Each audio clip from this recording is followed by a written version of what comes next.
Tom, what's wrong with Alabama?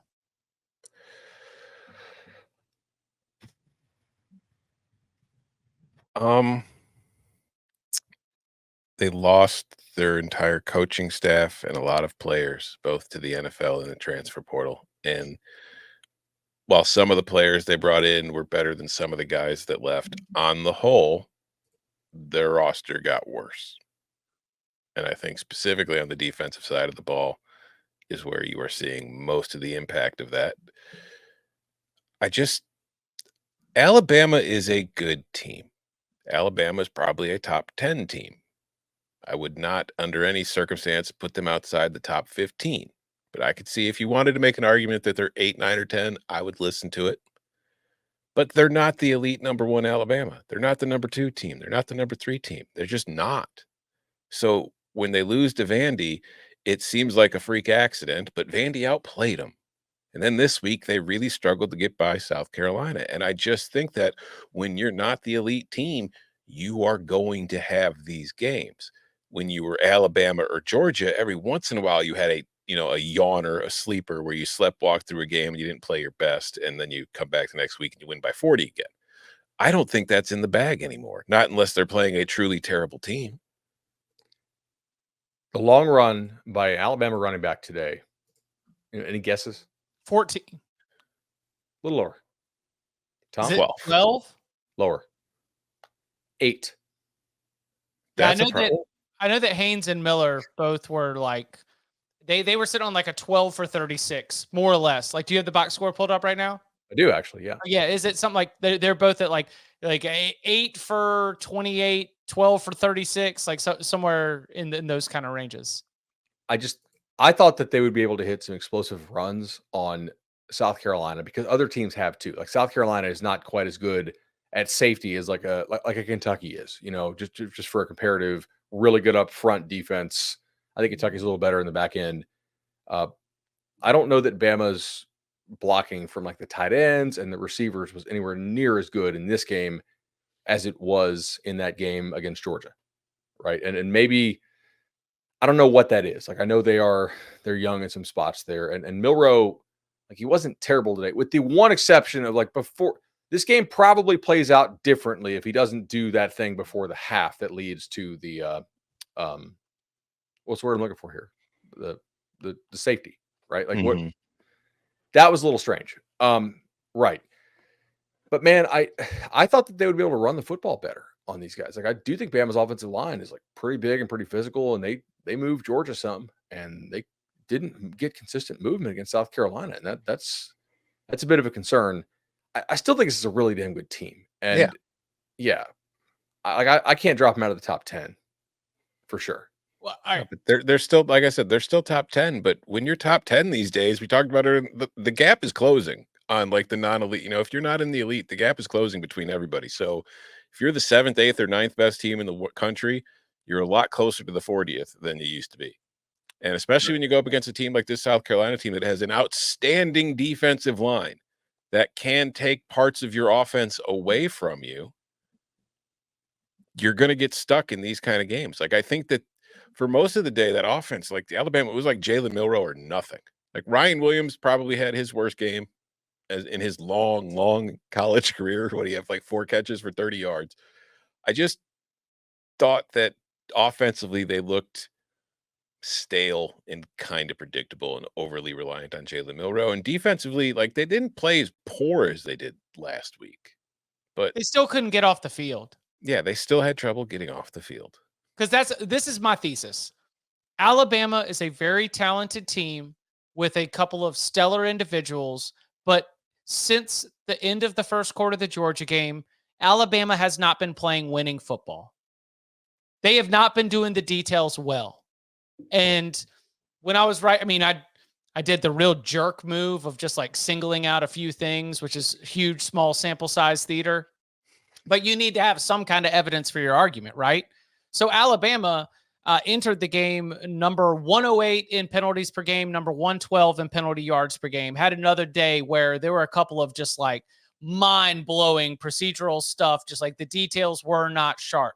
So Alabama in the last 2 games, the Vanderbilt game and then here against South Carolina, very, very poor when it comes to their third down conversion rate, and also allowed some backbreaking fourth down conversions as well. It's like everything that you would want to do about the laziest narrative of what's going to happen to a college football team when Nick Saban is no longer your coach. There actually is some evidence of that showing up with a team that is still super talented, with individuals that can like overcome everything. A Jalen Milroe, a Ryan Williams. Malachi Moore had a great like game here. Remember, like in his response, had a defense that was forcing turnovers, and yet they're still just like stuck in this game with South Carolina when they should never be stuck in this game. They're just not playing winning football. Now, in the big picture, they've only got one loss. They're still in the SEC championship race.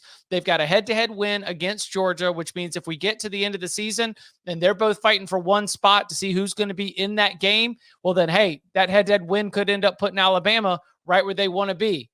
And I made sure to mention this in the column, as Danny said here on the podcast, the cracks in the foundation were already there at the end of the Nick Saban era, with teams that in 2001 and 2002 were among the most penalized in the entire country. We talked about how Alabama was playing more one-score games in the last 3 years than they ever had during their peak as a program. So the idea that this is only a Kalen DeBoer thing, I think is unfair to Kalen DeBoer. But if we're only going to look at the context of the 2024 season, Alabama is a talented team with a very high ceiling, but especially here in this like recent run, they have not been playing winning football. I need you to do me a favor. Those are all great points. I want to re-edit it. I mean, it's live, so we can't change it, but I want you to ask me again what's wrong with Alabama, so that way we could edit it and get it right for the post show. Okay. All right, Tom, what's wrong with Alabama? Kalen DeBoer didn't wear a suit. Hey, I said his collar's got to be starchy, and he did showed up with no collar again. Let's get all dry fit products out of the closet, okay? Mm-hmm. Show up looking like you care. How much are they paying you, and you're dressing like a teenager? I mean, it's disgusting. Really. I mean, it's tough. I mean, Bear and even Gene Stallings set a certain standard for the way you dress on the sideline. Gene Stallings wasn't wearing no damn t-shirt hoodie. He was an adult. He was a man. He cared. Kalen DeBoer, you disgust me. All right, cool. Cut. All right. Mikey, go edit that after the show and put that in as our gotcha. Hold on. That, I actually don't think I hit that time. Maybe I did. I mean,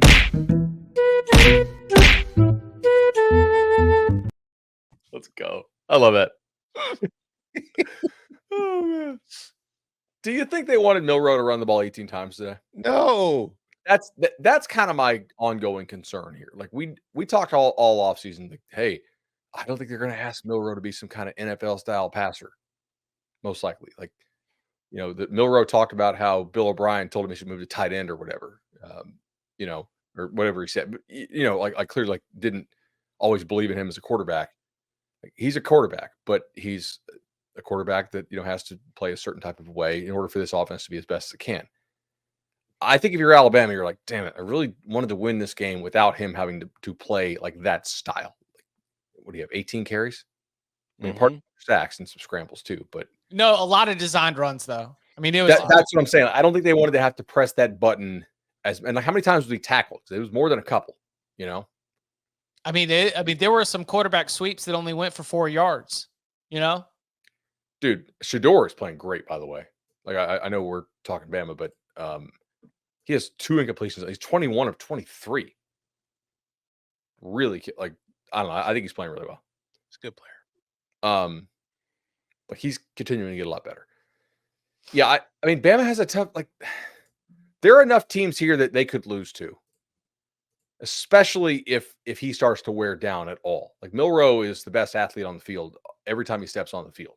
He's like the biggest, strongest, fastest guy out there. But they have to go at Oklahoma and then host Auburn in the year. Like, that doesn't sound insane, but if he's like a half step slow, if he does get dinged, that's a problem. And they still have to play at Tennessee. They host Missouri, and then they go to LSU after a bye. Like, that's not super easy.